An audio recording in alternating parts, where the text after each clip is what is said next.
بسم اللہ الرحمن الرحیم۔ محترم خواتین و حضرات، امید ہے آپ سب خیر و عافیت کے ساتھ ایمان و یقین کی بہترین حالت میں ہوں گے۔ اللہ تبارک و تعالی کے فضل و کرم سے ہماری آج کی گفتگو کا موضوع ہے عورتوں کا جہاد حج ہے۔ عن عائشہ رضی اللہ تعالی عنہا قالت استأذنت النبی صلی اللہ علیہ وسلم فی الجہاد فقال جہادکن الحج۔ حضرت عائشہ رضی اللہ تعالیٰ عنہ فرماتی ہیں کہ میں نے رسول اکرم صلی اللہ علیہ وسلم سے جہاد میں شریک ہونے کی اجازت چاہی۔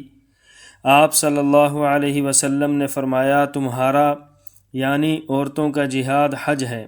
محترم سامعین، حج اسلام کا 5واں رکن ہے اور ہر اس عاقل بالغ مرد و عورت پر فرض ہے جس کے پاس مکہ معظمہ تک آنے جانے کی سواری کا خرچ ہو اور زاد راہ یعنی سفر کا توشہ موجود ہو، اور حج عمر بھر میں صرف ایک مرتبہ فرض ہے۔ اس سے زائد جو حج کیا جائے وہ نفل ہوگا، لیکن حج نفل کا ثواب بھی بہت زیادہ ہے۔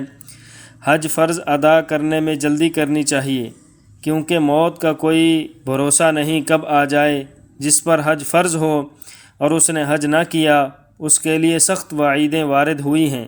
قرآن شریف میں ارشاد ہے وَلِلَّهِ عَلَى النَّاسِ حِجُّ الْبَيْتِ مَنِ اسْتَطَاعَ إِلَيْهِ سَبِيلًا وَمَنْ كَفَرَ فَإِنَّ اللَّهَ غَنِيٌّ عَنِ الْعَالَمِينَ، یعنی لوگوں کے ذمے بیت اللہ شریف کا حج کرنا ہے جس کو بیت اللہ شریف تک پہنچنے کی طاقت ہو، اور جو شخص انکار کرے تو بلا شبہ اللہ پاک سارے جہانوں سے بے نیاز ہے۔ محترم سامعین، حضرت ابو امامہ رضی اللہ تعالیٰ عنہ سے روایت ہے کہ حضور اقدس صلی اللہ علیہ وسلم نے ارشاد فرمایا کہ جس شخص کو کوئی بہت مجبوری مثلاً تنگ دستی یا سفر سے روکنے والا مرض یا صاحب حکومت ظالم حج کو جانے سے نہ روکے اور وہ پھر بھی حج نہ کرے تو اسے چاہیے کہ چاہے تو یہودی ہو کر مر جائے اور چاہے تو نصرانی ہو کر مر جائے۔ کیسی بڑی وعید ہے حج کا انتظام ہوتے ہوئے حج نہ کرنے پر، یہودی یا عیسائی ہونے کی حالت میں مر جانے کی وعید سنائی ہے۔ بہت سے مردوں اور عورتوں پر حج فرض ہوتا ہے، لیکن دنیا کے دندوں اور اولاد کی شادی کے جھمیلوں کو بہانہ بنائے رہتے ہیں اور حج کا ارادہ ہی نہیں کرتے۔ پھر بعض مرتبہ رقم ختم ہو جاتی ہے یا موت آ جاتی ہے اور زندگی بھر حج نصیب نہیں ہوتا اور سخت گناہ گار ہو کر مرتے ہیں۔ محترم سامعین، حج کی بہت بڑی فضیلت ہے۔ ایک حدیث میں ارشاد ہے کہ جس نے حج کیا اور اس میں گندی باتیں نہ کیں اور گناہوں کا ارتکاب نہ کیا تو وہ اپنے گناہوں سے پاک ہو کر ایسا لوٹتا ہے جیسا اس دن تھا جب کہ اپنی ماں کے پیٹ سے پیدا ہوا تھا۔ ایک حدیث میں فرمایا کہ ان الحج یہدم ما کان قبل، یعنی حج ان سب گناہوں کو ختم کر دیتا ہے جو حج سے پہلے ہوئے۔ حج کی طرح عمرہ بھی ایک مستقل عبادت ہے، وہ بھی مکہ میں ہوتا ہے۔ اس میں کعبہ شریف کا طواف اور صفا و مروہ کے درمیان سعی کی جاتی ہے۔ عمرہ سنت مؤکدہ ہے اور عمرہ کرنے والوں کا بھی بڑا مرتبہ ہے۔ حج کو جاتے ہیں تو بہت سے عمرے کرنے کا موقع مل جاتا ہے۔ محترم سامعین، حضور صلی اللہ علیہ وسلم نے فرمایا الحجاج والعمار وفد اللہ ان دعوہ اجابہم وان استغفروہ غفر لہم، یعنی حج اور عمرہ کرنے والے اللہ کی بارگاہ میں حاضر ہونے والے لوگ ہیں۔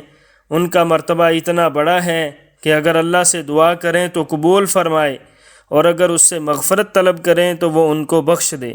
حضرت ابو ہریرہ رضی اللہ تعالیٰ عنہ سے روایت ہے کہ رسول اللہ صلی اللہ علیہ وسلم نے دعا کی اللہم اغفر للحاج ولمن استغفر لہ الحاج، یعنی اے اللہ حج کرنے والے کی مغفرت فرما اور جس کے لیے وہ مغفرت کی دعا کر دے اس کی بھی مغفرت فرما۔ حضرت عبداللہ ابن مسعود رضی اللہ تعالیٰ عنہ سے روایت ہے کہ حضور صلی اللہ علیہ وسلم نے فرمایا کہ حج اور عمرہ ساتھ ساتھ کیا کرو، یعنی حج کے بعد عمرہ بھی کرو، کیونکہ یہ دونوں تنگ دستی کو اور گناہوں کو اس طرح دور کر دیتے ہیں جیسے بھٹی لوہے اور سونے چاندی کے میل کو دور کر دیتی ہے۔ اور فرمایا کہ حج مبرور کا ثواب بس جنت ہی ہے۔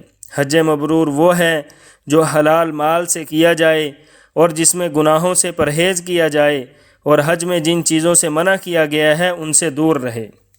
محترم سامعین، حضرت عائشہ رضی اللہ تعالی عنہ نے جب حضرت صلی اللہ علیہ وسلم سے جہاد میں شریک ہونے کی خواہش کا اظہار کیا اور اس کے بارے میں اجازت طلب کی تو آپ نے جواب میں فرمایا کہ عورتوں کا جہاد حج ہے۔